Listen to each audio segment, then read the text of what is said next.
अविनाश धवन नाम था उस बिजनेस टाइकून का, जिसने अपने पिता की मौत के बाद उनके करोड़ों के साम्राज्य को अरबों तक पहुंचा दिया। अविनाश को एक ही धुन सवार थी। वो पूरे विश्व में अपने नाम का डंका बजता हुआ देखना चाहता था। कोई भी ऐसा देश नहीं था जहां उसका बिजनेस फैला हुआ ना हो। अपनी इसी पोजीशन के कारण उसका विवाह अति सुंदर, योग्य और अमीर युवती से संपन्न हुआ। अविनाश और अंजलि के वैवाहिक जीवन का पहला वर्ष तो काफी हर्ष उल्लास के साथ बीता, लेकिन उसके उपरांत बिजनेस के लिए उसकी सनक के कारण वातावरण कलहपूर्ण होने लगा। अविनाश इस बात को समझ ही नहीं पा रहा था कि अंजलि को समय न दे पाने के कारण कटुता बढ़ती जा रही है। वो तो यही सोचता था कि ऐशो आराम की जिंदगी, महंगी महंगी गाड़ियाँ, आलीशान मकान, ढेर सारा पैसा, यही तो चाहिए इंसान को। एक रोज अंजलि ने अविनाश से फिल्म देखने को कहा। दो दो होम थिएटर हैं घर पर। तुम जिस फिल्म को कहोगी वह 1 घंटे में तुम्हारे पास होगी, लेकिन थिएटर में जाकर 3 घंटे बर्बाद करने का समय नहीं है मेरे पास। अगर समय नहीं था तो शादी क्यों की? पड़े रहते अकेले अपने बिजनेस के साथ। तुम समझते क्यों नहीं हो? जैसे शराब और जुए की लत इंसान को पड़ जाती है, वैसे ही लत तुम्हें बिजनेस के लिए है। क्या करोगे इतने पैसे का? क्या मैंने कभी मांगा है तुमसे ये बेपनाह दौलत? क्या नहीं है हमारे पास? तुम्हारे पास तो 2 वक्त का खाना खाने के लिए भी समय नहीं है। समझती तो तुम नहीं हो। अरे, तुम क्या जानो इस नशे को। तुमने कभी आसमान में चिड़िया को उड़ते हुए देखा है? वो ऊंचा और ऊंचा उड़ना चाहती है। क्यों? क्योंकि अगर वो प्रयास करना बंद कर देगी तो उसका अस्तित्व ही नहीं रहेगा। आसमान की ऊंचाइयों तक पहुंचना मुश्किल है, पर वहां पर बने रहना और भी मुश्किल है। मैं जब भी कोई कंपनी लगाता हूं तो मुझे लगता है मैं हवा में उड़ रहा हूं। मैं शब्दों में उस भावना का वर्णन नहीं कर सकता। याद रखो, जंगल का राजा एक ही होता है, पर बाकी सब भी राजा बनने की ख्वाहिश तो रखते ही हैं। जिन कंपनियों की तुम इतनी तारीफ कर रहे हो, अगर वो इतनी अच्छी कर रही हैं, तो तुम्हें 5,000 करोड़ के लोन लेने की क्या जरूरत है बैंक से? अरे, लोन लेना कोई गलत चीज नहीं है। पहले रिसेशन और फिर कोरोना वायरस के चलते सभी कंपनियों को नुकसान हुआ है। हमारी कंपनी ने फिर भी अपने बढ़ने की दर नीचे नहीं होने दी है, और क्योंकि हमारी बैलेंस शीट बहुत मजबूत है, हमें ऐसे समय में लोन आराम से मिल जाता है। खैर, तुम इन सब चक्करों में मत पड़ो। बताओ, कौन सी फिल्म तुम्हें देखनी है? मैं अभी थोड़ी देर में ही तुम्हें उपलब्ध करा दूंगा। भाड़ में जाओ तुम और तुम्हारा होम थिएटर। मैं अपने फ्रेंड्स के साथ फिल्म देखने जा रही हूँ, और खाने पर मेरा इंतजार मत करना। हम लोग वहीं डिनर करके लौटेंगे। अगर तुम्हारे पास समय हो तो ट्राइडेंट होटल में आ जाना। अंजलि ने गुस्से में अपनी बात पूरी करी और पैर पटकते हुए दूसरे कमरे में चली गई। शादी की 5वीं वर्षगांठ पर अंजलि चाहती थी कि पूरा समय अविनाश उसके साथ रहे। वो जुहू चौपाटी घूमे, मरीन ड्राइव का राउंड ले, बाद में ताज होटल में डिनर करे। लेकिन इन सब बातों से अनभिज्ञ अविनाश रात को 1 बजे ऑफिस से लौटा और सो गया। सुबह 2 बार काम वाली बाई चाय और कॉफी ट्रॉली में सजाकर लाई, लेकिन अविनाश नहीं उठा। 8 बजे के लगभग अंजलि ने अविनाश को जगाया और बोली। क्या बात है, आज उठना नहीं है क्या? ऑफिस नहीं जाना क्या? अरे, ऑफिस क्यों नहीं जाना? आज तो 10 बजे बोर्ड ऑफ डायरेक्टर्स की मीटिंग बुला रखी है। तुम्हें भी साथ चलना है। आखिरकार तुम भी तो कंपनियों की डायरेक्टर में से एक हो। पिछले ही हफ्ते तुम्हें सभी कंपनियों का सेकंड इन कमांड बनाया गया है। मुझे लगता है तुम तैयार हो। बड़ी सुंदर महक आ रही है। कौन सा परफ्यूम लगाया है तुमने? तुम मुझे ठीक से देखते कहाँ हो? मैं तो रोज ऐसे ही नहा धोकर तैयार हो जाती हूँ। लेकिन आज तो हम दोनों में से कोई भी बोर्ड ऑफ डायरेक्टर्स की मीटिंग में शरीक नहीं हो पाएगा। अरे, ऐसा क्यों? ऐसा क्यों कह रही हो तुम? जर्मनी, इंग्लैंड, हॉलैंड आदि के बड़े बड़े इन्वेस्टर आ रहे हैं जो हमारी कंपनी में निवेश करना चाहते हैं। और आज हम जर्मनी में अंजलि टेक्सटाइल कंपनी की डील फाइनल करने जा रहे हैं। आज का दिन तो वैसे भी बड़ा खास है। शायद तुम भूल रहे हो अविनाश, आज हमारे जीवन का भी खास दिन है। ओहो, मैं भूल गया। आज तुम्हें लेडी डॉक्टर को दिखाना है। क्यों, कौन सा महीना चल रहा है?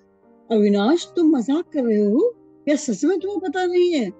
अगर सच में तुम्हें नहीं मालूम तो शर्म से डूब मरना चाहिए। ऐसा मैंने क्या कर दिया जो मुझे शर्म से डूब मरना चाहिए। मुझे लगता है आज सुबह सुबह तुम्हारा लड़ने का मूड है। अब हटो, मुझे तैयार हो जाने दो और खुद भी तैयार हो जाओ। हमें 9:30 बजे तक मीटिंग के लिए निकलना है। अंजलि बिना कुछ बोले आंखों में आंसू लिए वहां से चली गई। अंजलि का मूड देखकर अविनाश को लगा जरूर कोई खास बात है, लेकिन पूरी तरह से इसका पता अविनाश को ऑफिस में घुस के ही पता लगा, जब ऑफिस के अधिकारियों और कर्मचारियों ने उसको मैरिज एनिवर्सरी की बधाई देनी शुरू करी। अविनाश ने मन ही मन सोचा, गलती तो उससे हुई है। उसने तुरंत अपने कर्मचारी रमेश को बुलाकर कहा। रमेश, एक बहुत सुंदर बुके और एनिवर्सरी बधाई कार्ड बंगले पर मैडम को देकर आओ।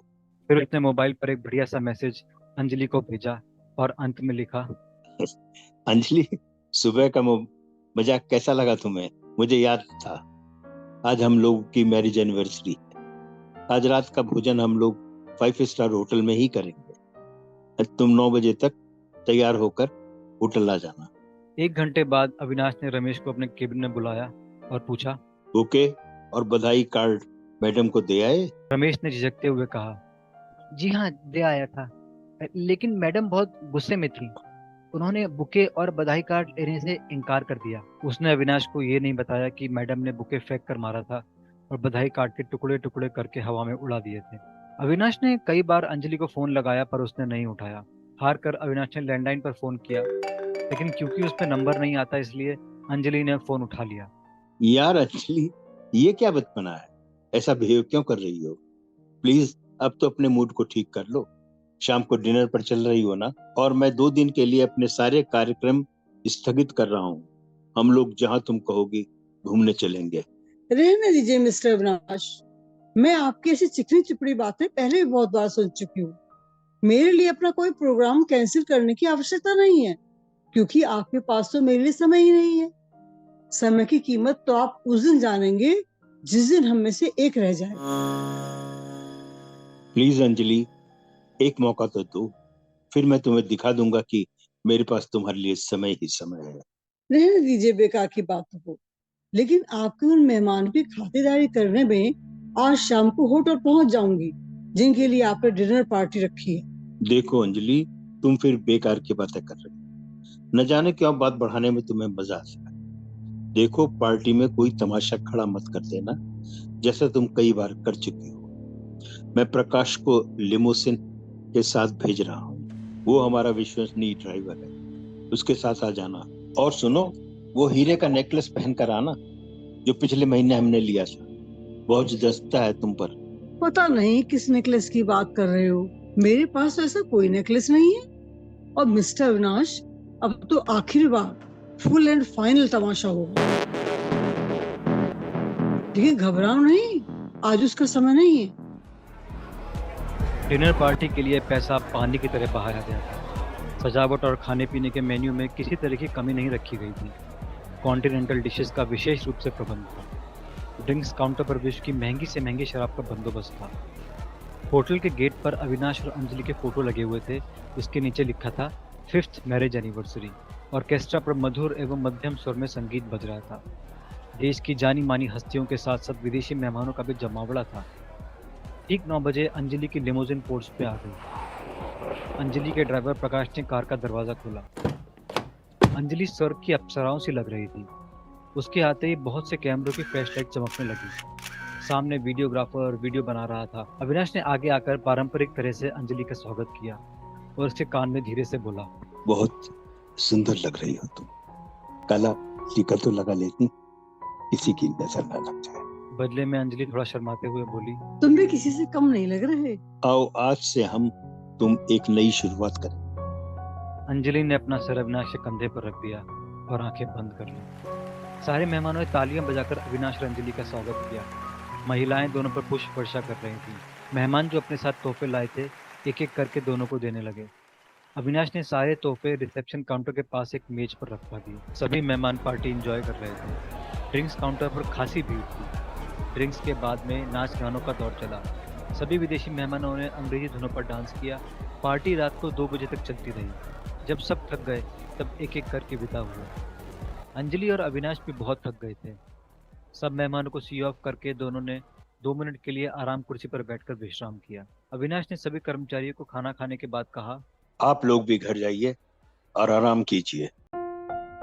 अगले कुछ पल अंजलि और अविनाश शांति से आराम कुर्सी पर लेटे रहे। बाहर उनकी गाड़ी खड़ी थी, जिसमें उनका विश्वसनीय ड्राइवर प्रकाश बैठा हुआ था। मुंबई की हल्की ठंड का माहौल था। प्रकाश गाड़ी के दरवाजे बंद करके बैठा हुआ था। तभी कुछ देर अंजलि को देखने के पश्चात अविनाश धीरे से बोला। Anjali, thank you very much. इसलिए अंजलि ने हैरानी से अविनाश की ओर देखते हुए पूछा। बस ऐसे ही, हर चीज के लिए। मैं जानता हूं कि कभी कभी तुम्हें ऐसा लगता है जैसे मैं बेहद ही खुद कर चुका भी। मुझे माफ कर दो अंजलि। तुम हो तो ही मेरी जिंदगी के कुछ मायने हैं, वरना न जाने में क्या होता। कहते कहते अविनाश की आंखें भर आईं। आज उसे बेहद शर्मिंदगी हो रही थी कि उसने कभी अंजलि को समय नहीं दिया। अंजलि कुछ देर आश्चर्य से अविनाश को देखती रही। अनायास ही अंजलि की आंखों में भी आंसू आ गए। मुझे मुझे एक और मौका दो अंजलि, प्लीज। तुम्हारे बिना मैं कुछ नहीं हूं अंजलि, प्लीज। अविनाश लगभग गिड़गिड़ाता हुआ बोला। मिस करो। इसके आगे अंजलि कुछ नहीं कह पाई। कभी कभी ऐसा लगता है जैसे मैं तन्हा हाईवे पर खड़ा हूं। तुम्हारा हाथ नहीं होगा तो शायद मैं खो जाऊंगा। इस काम की चकाचौंध में मैं कभी अंधा हो जाता हूं। फिर घर आकर जब तुम्हारी मधुर डांट सुनता हूं तो लगता है जमीन पर आ गया। सच तो यह है कि जर्मनी, इंग्लैंड वगैरह से ये इन्वेस्टर हमारी कंपनी में निवेश नहीं बल्कि हमारी कंपनीज को खरीदना चाहते हैं, और मैं ये कंपनीज बेचकर अब तुम्हारे साथ ज्यादा से ज्यादा समय बिताना चाहता हूँ। ये डील फाइनल होने के बाद मेरा काम काफी कम हो जाएगा। अंजलि कुछ देर मौन बैठी रही। आंखों में आंसू थे उसकी। कुछ सोच रही थी वो। जो सब वो अविनाश से सुनना चाहती थी वो अब कह रहा था। पर अब क्या देर हो गई थी? शायद हो गई थी, या शायद नहीं। देर हुई है या नहीं इसका फैसला वो खुद करेगी। तभी अंजलि के मोबाइल में अलार्म बजने लगा। उसने घड़ी की ओर देखा। रात के 2:30 थे। अंजलि तुरंत उठ खड़ी हुई और तोहफों को देखने लगी। दो तोहफों ने उसका ध्यान आकर्षित किया। दोनों एकदम एक जैसे रंग के कागज में लिपटे थे। अंजलि ने दोनों तोहफों से नाम कटाए घटाया और पास ही रखा फीता उनमें से एक तोहफे पर बांधने लगी। ये क्या कर रही हो अंजलि? कभी कभी चीजें दूर से जैसी दिखती है वैसी होती नहीं है। अब इन दोनों तोहफे को ही देख लो। दूर से दिखने में हूबहू एक जैसे लग रहे हैं। ऐसा लगता है कि एक ही शख्स ने 2 बार तोहफा दे दिया, पर पास से देखने पे समझ आ गया कि ये अलग हैं। एक शायद शर्मा जी ने दिया है, हालांकि नाम के टैग पर से नाम लगभग मिट सा गया है। दूसरे पर नाम का टैग ही नहीं है। पता कैसे लगेगा किसने कौन सा भेजा है? अब ये जिस पर फीता नहीं है वो शर्मा जी का है। आज तुमने मुझे ये एहसास करा दिया अविनाश कि इंसान को करीब से देखना समझना बहुत जरूरी है, वरना हम बहुत गलत निर्णय में पहुंच सकते हैं। ऐसी बातें सुनकर अविनाश भी मुस्कुराने लगा। एक नई शुरुआत करने का जज्बा उसमें आने लगा था। चलो अब हम लोग चलते हैं, घर चलकर ही आराम करेंगे। यहाँ बहुत सारे गिफ्ट रखे हैं, ये ड्राइवर प्रकाश गाड़ी में ले आएगा और हम लोग टैक्सी कर लेते हैं। इस समय टैक्सी में जाना ठीक नहीं है। थोड़े से ही तो गिफ्ट हैं। कुछ तुम उठा लो, कुछ मैं उठा लूंगा, थोड़ा ड्राइवर ले आएगा। नहीं अविनाश, मैं बहुत थक गई हूँ। ये गिफ्ट प्रकाश को ही लाने दो और ऊबर से घर चलते हैं। अंजलि जोर देते हुए बोली। अरे यार, थोड़े से ही तो गिफ्ट हैं। गिफ्ट छोड़कर चलना गिफ्ट देने वाली की इंसल्ट है। प्रकाश, जरा आना। इससे पहले अंजलि कुछ कह पाती, अविनाश ने कुछ गिफ्ट हाथ में भरे और ड्राइवर प्रकाश को आवाज लगा दी। आ क्यों नहीं रहा ये प्रकाश? थोड़ा बेचैन होते हुए अविनाश बोला। मैं उसे भेजती हूँ। थोड़े से गिफ्ट झोली में भर के अंजलि गाड़ी की ओर चली गई। थोड़ी देर में ड्राइवर प्रकाश अविनाश के पास आ गया। उसने अविनाश के हाथों से गिफ्ट ले लिया और बोला, साहब, आप इतने भारी तोहफे क्यों उठा रहे हैं? लीजिए, आपको उठाने ही हैं तो हल्के गिफ्ट लीजिए। भारी वाले मैं ले चलता हूँ। कहते हुए प्रकाश ने कुछ गिफ्ट अविनाश के हाथ पे रखे और बाकी अपनी झोली में भरने लगा। धन्यवाद प्रकाश। अविनाश हंसते हुए बोला। फिर कुछ देर गौर से प्रकाश को देखते हुए अविनाश बोला, एक बात बताओ, मुंबई की इस ठंड में तुम सिर्फ शर्ट में कैसे काम चला रहे हो भाई? ये लो, मेरा कोट पहन लो। कहते हुए अविनाश ने अपना गिफ्ट नीचे रखा और अपना कोट उतारकर प्रकाश को पहना दिया। आज की ये सर्दी अविनाश को अच्छी लग रही थी। ड्राइवर प्रकाश ने हिचकते हुए कोट पहन लिया। अपने साहब की ऐसी उदारता देखकर उसे यकीन नहीं हो रहा था कि ये वही आदमी है जिससे घर के सारे नौकर नफरत करते हैं। हल्के तोहफे फिर से उठाकर अविनाश रिसेप्शन हॉल से बाहर आया। इधर हॉल में प्रकाश उत्साह से सारे गिफ्ट अपनी झोली में भरने लगा। तभी एक हल्की सी आवाज आई।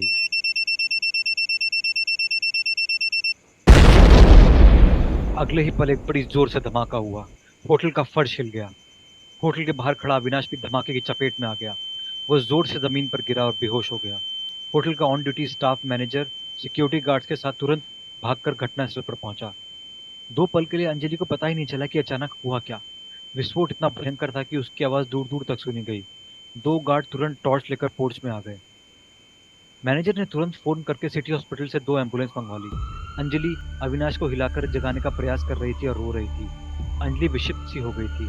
अचानक हुए इस हादसे से वह सदमे में आ गई थी। एक स्टाफ ने अविनाश के चेहरे पर पानी से छींटे मारे। होटल से डॉक्टर भी आ गए। वो भी अविनाश को होश में लाने का प्रयास करने लगे। ड्राइवर प्रकाश की तो इतनी बुरी हालत थी कि उसका कुछ बचा ही नहीं था।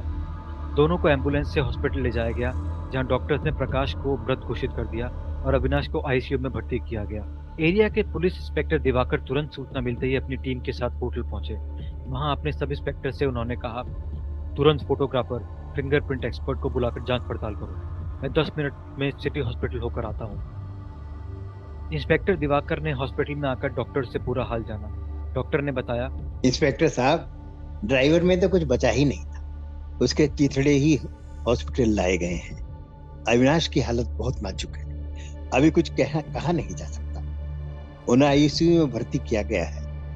अविनाश के सिर में गहरी चोट आई है और जगह जगह बारूद के छर्रे घुस गए हैं, जिन्हें निकाला जा रहा है। आईसीयू के पास अंजलि और इंडस्ट्रीज के बड़े बड़े अधिकारी, जो पता चलते ही तुरंत हॉस्पिटल आ गए थे, मौजूद थे। अंजलि लगातार रो रही थी और इसी दशा में उससे कुछ पूछा जाना उचित नहीं था। इसलिए इंस्पेक्टर दिवाकर ने कंपनी के जनरल मैनेजर मिस्टर कपूर से पूछा, मिस्टर कपूर, आप घटना के बारे में कुछ बता सकते हैं? मिस्टर कपूर ने बताया कि आज अविनाश सर की विवाह की 5वीं वर्षगांठ थी, इसलिए होटल में एक पार्टी रखी गई थी। 2 बजे के लगभग पार्टी खत्म हुई। मैं घर पहुंचा ही था। कार ठीक से पार्क की भी नहीं थी कि होटल से मुझे फोन आ गया। मैं तुरंत हॉस्पिटल आ गया। कैसे हुआ, क्या हुआ, उसके विषय में अभी कुछ भी मालूम नहीं है। मैडम की हालत इतनी खराब है कि उनसे पूछना ठीक नहीं है। उसी समय रिसेप्शन पर काफी शोर होने लगा। कई न्यूज चैनल वाले हॉस्पिटल पहुंच गए थे। इंस्पेक्टर दिवाकर को देखते ही वो माइक और कैमरा लेकर इंस्पेक्टर की ओर दौड़े। ऐसी सिचुएशन को हैंडल करना दिवाकर को भली बात ही आता था। उसने चैनल वालों को बताया, अभी क्या है, कैसे है, हमें कुछ नहीं मालूम। आप ही लोगों की तरह मैं भी अभी अभी आया हूँ। बस इतना बता सकता हूँ कि होटल में 2:30 बजे के लगभग बम ब्लास्ट हुए हैं। अब किसने क्या किया, कैसे किया, ये सब तफ्तीश के बाद ही पता चलेगा। पता लगते ही हम लोग प्रेस को आमंत्रित करेंगे। एक चैनल वाले ने जोर से आवाज लगाकर कहा, वाह साहब वाह, कानून व्यवस्था की धज्जियां उड़ी हुई हैं और आप कह रहे हैं आपको कुछ पता ही नहीं है। इस समय इंस्पेक्टर दिवाकर ने उस चैनल वाले को कुछ भी कहना उचित नहीं समझा और उसके प्रश्न को अनसुना कर दिया। दिवाकर लौटकर होटल पहुंचे और उन्होंने अपने सब इंस्पेक्टर कदम से पूछा, कुछ पता चला? सब इंस्पेक्टर कदम ने जवाब दिया, सर, अभी तो कुछ भी नहीं। बम किसी ने गिफ्ट में प्लांट कर रखा था, अभी पता नहीं चला है। हमने होटल के सभी सीसीटीवी की फुटेज मांगी है और 2 वीडियो कैमरे जो शूटिंग कर रहे थे उनका भी पता ले लिया। सुबह ही उन्हें देखते हैं। लेकिन सर, आप काफी परेशान लग रहे हैं, क्या बात है? कदम, लगता है ये केस शायद मेरी जिंदगी का सबसे मुश्किल केस साबित होने जा रहा है। जानते हो ना, अविनाश हिंदुस्तान का बहुत बड़ा उद्योगपति है। मीडिया, न्यूज़पेपर, शासन के उच्च अधिकारियों का हमारे ऊपर बहुत जबरदस्त दबाव पड़ने वाला है। इतने बड़े उद्योगपति की तो हजारों लाखों दुश्मन होंगे। उनमें से पता करना कि किसने इस घटना को अंजाम दिया है बहुत मुश्किल काम है। तुम एक काम करो, कल ही डिटेक्टिव कर्नल पुरोहित से मीटिंग अरेंज कर लो। वो ही ऐसे केसेस में सफलता दिला सकते हैं। डिटेक्टिव कर्नल पुरोहित, जैसा नाम से जाहिर था, एक एक्स आर्मी मैन थे जो कि अब एक सफल डिटेक्टिव एजेंसी चलाते थे। उनका मानना था, अपराधी चाहे कितना भी होशियार हो, अपना उद्देश्य नहीं छुपा सकता। हर वारदात के पीछे कोई ना कोई कारण छुपा होता है। कभी पैसा, कभी बदला, कभी आक्रोश तो कभी प्रेम। कर्नल पुरोहित इन्हीं कारणों की तलाश में रहते थे। पिछले कई सालों में उन्होंने इंस्पेक्टर दिवाकर की कई केसेस हल करने में मदद करी थी। अब जब भी दिवाकर मुसीबत में होता, कर्नल पुरोहित को याद करता था। अगले दिन सुबह 9 बजे थाने में इंस्पेक्टर दिवाकर ने कर्नल पुरोहित से हाथ मिलाते हुए कहा, कर्नल साहब, एक केस के सिलसिले में आपकी मदद लेना चाहता हूँ। चलिए, मैं सिटी हॉस्पिटल ही जा रहा हूँ। रास्ते में आपको सारी डिटेल्स और संबंधित जानकारी दे दूंगा। गाड़ी में बैठते हुए कर्नल पुरोहित ने कहा, कल जो उस होटल में बम ब्लास्ट हुआ, उसके विषय में मेरी मदद लेना चाहते हो? जी सर, सही समझे। अरे तो इसमें क्या मुश्किल है? होटल के अंदर तो हर एंगल से सीसीटीवी लगे रहते हैं। तुरंत पता चल जाएगा कि बम किसने प्लांट किया है। इतना भी आसान नहीं है कर्नल साहब। जो बम ब्लास्ट में घायल हुआ है वो देश का नामी बिजनेसमैन है। उसके हजारों दुश्मन होंगे। पता लगाना इतना भी आसान नहीं होगा। नहीं तो हम आपकी सेवा ही क्यों लेते। हॉस्पिटल पहुंचते ही सब इंस्पेक्टर ने बताया कि अविनाश को अभी होश नहीं आया है। इंस्पेक्टर दिवाकर, क्या मैं आईसीयू में जाकर एक बार मिस्टर अविनाश को देख सकता हूँ? साथ ही मैं जरा ड्राइवर प्रकाश के शरीर का, या यूं कहें कि शरीर के टुकड़ों को भी देखना चाहता हूँ। प्लीज जरा डॉक्टर से कहकर इस बात की व्यवस्था करा दीजिए। ठीक है कर्नल साहब। आधे घंटे बाद हॉस्पिटल कक्ष में कर्नल पुरोहित हड़बड़ाते हुए बाहर निकले और इंस्पेक्टर से बोले, कातिल का असली टारगेट मिस्टर अविनाश ही थे। फिर कुछ सोचकर बोले, आप तो कह रहे थे कि बम ब्लास्ट ही हुआ है, लेकिन मेरे हिसाब से एक बुलेट भी चली है।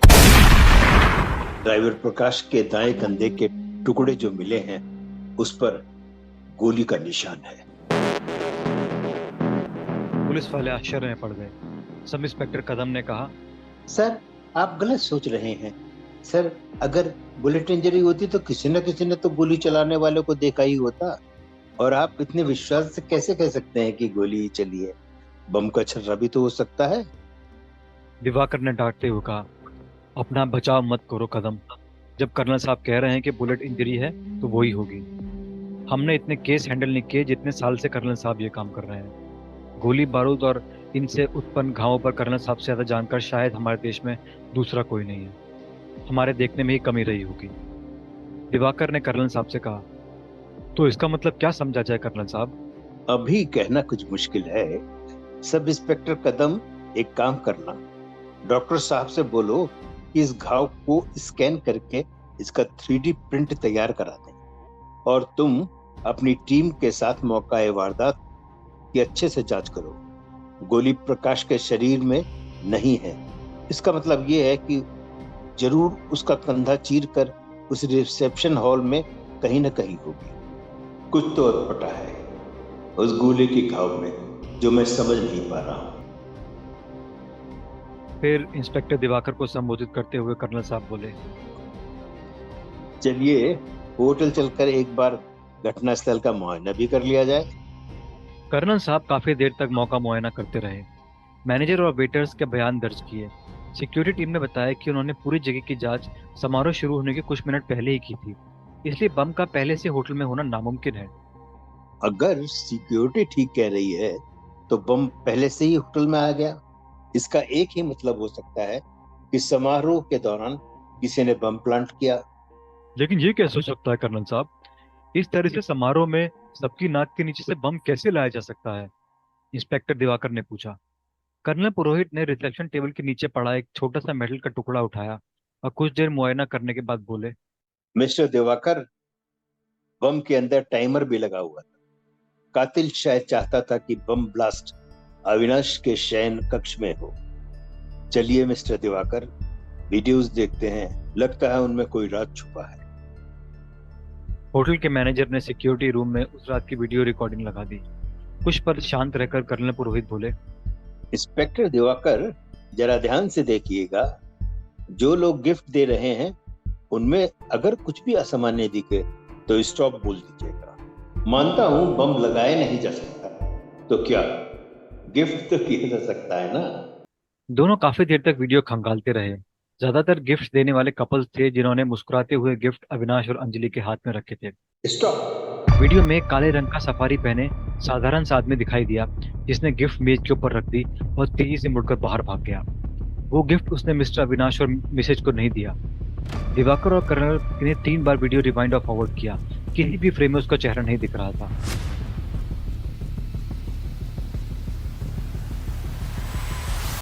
आगे क्या होता है जानने के लिए इंतज़ार कीजिए जंगल के अगले भाग का। और अगर आपको हमारी कहानियाँ पसंद आती हैं तो हमें सब्सक्राइब और कहानियों को लाइक करना ना भूलें।